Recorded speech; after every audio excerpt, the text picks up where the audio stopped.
Good morning, you guys, and welcome to day 5 of the Sourdough Starter series, Sourdough Starter Club. So many of you are already, yesterday's video just went up, and so many of you are already headed over to the Facebook group, which makes me so happy, you guys. If you join the Facebook group, first, don't forget to answer the 3 security questions. I just want to make sure you're not a troll or somebody's just that stumbled upon the group that has no idea what we're doing together.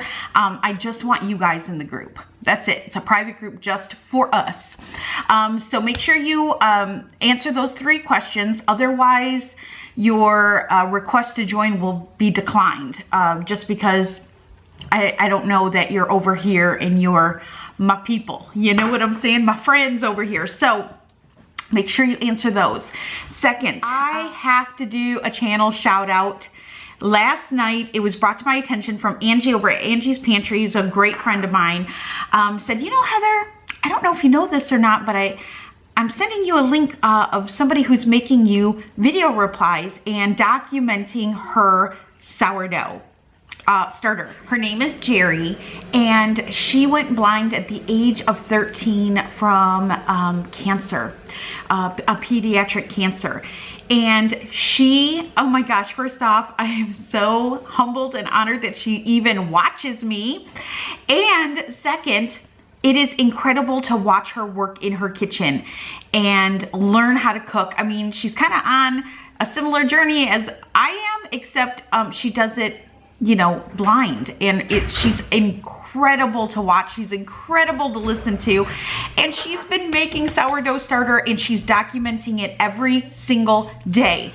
So her channel name is My Blind Mama's Messy Kitchen. And there is her channel. Let's see if I can get it to focus. My Blind Mama's Messy Kitchen. So if you could do me a huge favor, go over there, subscribe to Jeri, tell her I sent you, show her some love, and watch her sourdough series because we get to watch somebody else who's doing it. And I encourage you, if you have a YouTube channel and you make YouTube videos and you want to document your sourdough starter journey every day, especially if you do it the whole 9 days, my gosh, let me know. I'm going to be sharing videos like this over on my Facebook group so you guys can find them too. My Facebook page, all of that. Okay. Sorry, my kiddos are waking up. My dog is awake. And I'm a little behind schedule this morning. So I want to make sure that you guys go over there. For those of you who are tagging me on Instagram, I'm so excited to see your starter. I am sharing them on my stories over there. For those of you who tag me in your videos, I will share your videos over on my Facebook page and my Facebook group if I can. On the group, it's a little trickier for me. I'm learning my way over there. I'm learning my way. Luckily, I have a lot of good people over there who know what they're doing to help me out. So, Jeri, girl, you made me cry when I watched your videos. I couldn't believe you were making me video responses, and I got to watch Gladys, which is her starter, grow. It's so exciting, and thank you so much for the video replies. It's amazing. It made my entire night last night. So go over there, show Jeri some love. I will leave a link up above to her channels in an iCard. I'll also leave it down below, her links to her video series. You can go watch it. If anyone else is making me a video, let me know. Leave the link down in the comment section so that I can share it on Facebook. And if I can share it in my description box. I want this to be a whole big community where we can kind of bounce ideas off of each other. By the way, so many of you have such amazing tricks to warm up your sourdough. Some of you are using heating pads, warming blankets on top of your refrigerator, on top of your stove, in the microwave, in the oven with light, in yogurt makers, Some of you are using your Instant Pots. I'm learning so much, and you sharing what's working for you is helping other people learn too. So this is a community who's lifting everybody up because we all want, this is an incredible life skill to learn, right? And in an emergency situation, if you didn't have any food, but if you had some flour and some water, you could essentially make your food. So it's very empowering, very rewarding learning this. And I am so blessed and honored that, and excited, super excited to be learning it with you guys. So thank you for all of the input, for all the activity, for the community. I'm having so much fun, you guys. And now we have a Facebook group that we can go over, hang out, post pictures, post questions, concerns, things that are working for you. And I want to know all of your starters' names, because you know, they all have to have a name. So, all right, I'm gonna spin you around. We're gonna feed my starter. And today, later on today, I'm gonna be making bread. So if you follow me over on Instagram and Facebook, I'll be posting pictures of my bread over there. So make sure you follow me over there. I'll leave the links down below, and you can always find those links over on my channel homepage. So, all right, I'm gonna stop talking, because you know, I'm a talker. All right, let's feed some stuff. And today I'm going to be putting this in a bigger jar. Now I have the Le Parfait hinge jars, which I inherited from my wonderful husband. What I did is I took the seal off. They do come with a with an orange seal on here. I took that off so that the lid was, you know, more loosely closed. It could breathe. But these are 1 liter, I believe. It's equivalent to a half-gallon size jar from Ball. It's a slightly bigger, but it's an equivalent to a half-gallon. Okay, so here is my starter. We'll move this out of the way first so you guys can see my starter from yesterday. So we're gonna take a look inside the jar. And yes, you guys were asking, is your starter stinky? Oh, it's so stinky right now. It's so, I don't know, it's got like a vinegar smell. It mixed with like an old beer smell. It's stinky. And Walter was stinky too at this stage when I made him. And from everything I've read, that's totally normal. So we are just gonna roll with it. And as you see, my starter has grown just a bit from yesterday. It did go all the way up to here yesterday, and then it fell back down. So it looks really good. As you can see there, there's lots of air bubbles. Yeah, it looks really good. So what I'm gonna do is I'm gonna go ahead and with my jar scraper here, spatula, I'm gonna go ahead and I'm just gonna give this a mix. And then I'm gonna be adding this now. I'm gonna move from a quart-sized jar to what would be an equivalent of a half-gallon jar from Ball, okay? Because I know these jars are hard to find and they're expensive. So I'm glad I inherited them from my husband. Anyway, okay, we're tared to 0. All right, so now today we are increasing our starter a bit. So we're gonna be doing 150 grams. Okay, which is an equivalent of 3/4 of a cup. So if you're not doing weight and you're doing volume, you're going to be using about 3/4 of a cup of starter. Okay, so I'm going to go ahead and I'm going to pour 150 grams of my starter into this jar and try not to go over. Make it as close as I can. There we go. Oh, 151. That's okay. I'm going to give you a peek really quickly inside the jar just so you guys can see how much we are discarding. We don't want to use this yet. This isn't good enough starter to like use in pancakes or in bread or anything like that yet. But we'll get there. We're on day 5 and it's starting to get there. So this is going to be discarded right down my sink.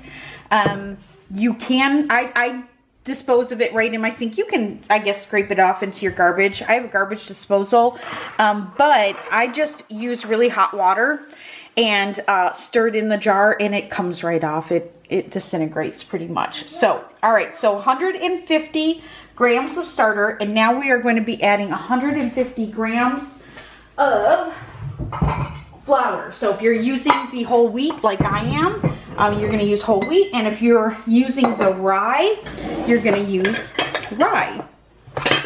So I'm going to be doing whole wheat here, and we are going to tear this out, and we're going to take this up to 150 grams, or again, if you're If you're using volume, it's 3/4 of a cup. Okay. And you're gonna hear my doggy in the background. That's why I like to get up early and do this before everybody wakes up and before the house gets a little noisy. All right, getting close.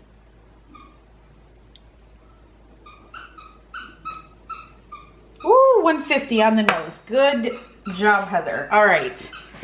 And then we are gonna do 150 grams or 150 milliliters of lukewarm water. So let me go get that and I'll be right back. I want to make mention because somebody reached out to me yesterday in email and told me about using chlorinated water and that there's chloramine. Is it chloramine? It's something like that. I can't remember now. I read the email like in the middle of the night.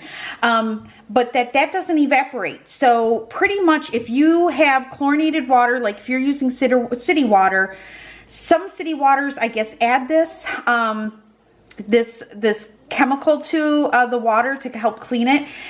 Anyway, it does not evaporate. So I had no idea. So I would say if you're on city water, use bottled water and distilled water. And for me, I'm on a well. So my filtered well water has been working great. I have a whole house filter and it's been working awesome for me. So I'm using lukewarm well water, but if you're on city, go ahead and just use bottled water just in case, because you know, you don't want to kill your yeast. And if you're struggling with your yeast and you don't know why and you're using city water, that might be the reason. So thank you for reaching out to me. I'm a little over. Okay, 153. That's not bad though. I mean, I know I should pre-weigh it before I add it in. I really should. But then that's really not accurate either because drops of water always are left behind. So it's okay. You don't, from my experience, you don't have to be super precise. As long as you're around that 150 gram mark, you're gonna be good. 1 or 2 over, 1 or 2 under isn't gonna hurt. So I'm gonna give this a nice mix. Now, somebody asked me, can you use big jars right out the gate? Because I've been moving up from a pint to a pint and a half to a quart and now to a half gallon. And you can, it just gets really hard to stir and it's more likely to dry out on you and not climb the jar. And the whole point of when you make sourdough and the whole point of, like, you know, putting bands on it, which we're gonna do with this one, is to be able to watch that it's growing and it's eating, it's feeding. It's a super important part. So if you're putting a little bit of starter in a really big, like, half-gallon jar, it might prove really difficult to see if that's climbing the sides or not. So that's why I start off with a small jar and I move up. It also doesn't dry out on me, which, you know, when you're first starting starter, you know, you're battling that dried clay mix feeling in your starter. So I just start small, and then as I'm increasing, I increase my jar. That's just what's working for me, but you know what? You do you, and keep me posted on how it works for you so we can help other people out here. Okay, so Jesse is going to get his own bow tie, and I am just going to put it roughly right around his level mark so I can see how much he grows today. So there he is. I'm going to look inside the jar for you so you can see what mine looks like. And then somebody also asked me if they could watch me feed Walter, which is my rye starter. So this is my rye, this is my whole wheat. I will come back and I'll make a separate video once we're done making this one. I'll come back and show you how I use the pour off on this one, and I will show you feeding Walter. I'll show you feeding both of them once we get this one established. I just don't want to make a video on this one right now when we're working on this one because I don't want to confuse anyone. So, and I'm on limited hotspot. So making multiple videos in a day is really difficult. So there's Walter. I'm going to feed him and he'll be happy for the day. With him, I'm making bread later on today. So like I said, if you follow me on Instagram or Facebook, look for those pictures. I'll be making the loaves of bread and then letting them sit overnight in the fridge and do a slow rise because the chew on it and the sourdough flavor on it in a slow rise in the refrigerator overnight is incredible, you guys. All right, and with that, I'm going to say, let me see your starter. Join me over on Facebook. I can't wait to see your pictures. I can't wait to talk to you and hang out with you guys. And I will see you guys tomorrow for day 6 of our sourdough starter. Thank you so much, you guys. This is so much fun, and I'm so happy that so many of you are having fun too. All right, until tomorrow, you guys. I'll see you then. Bye.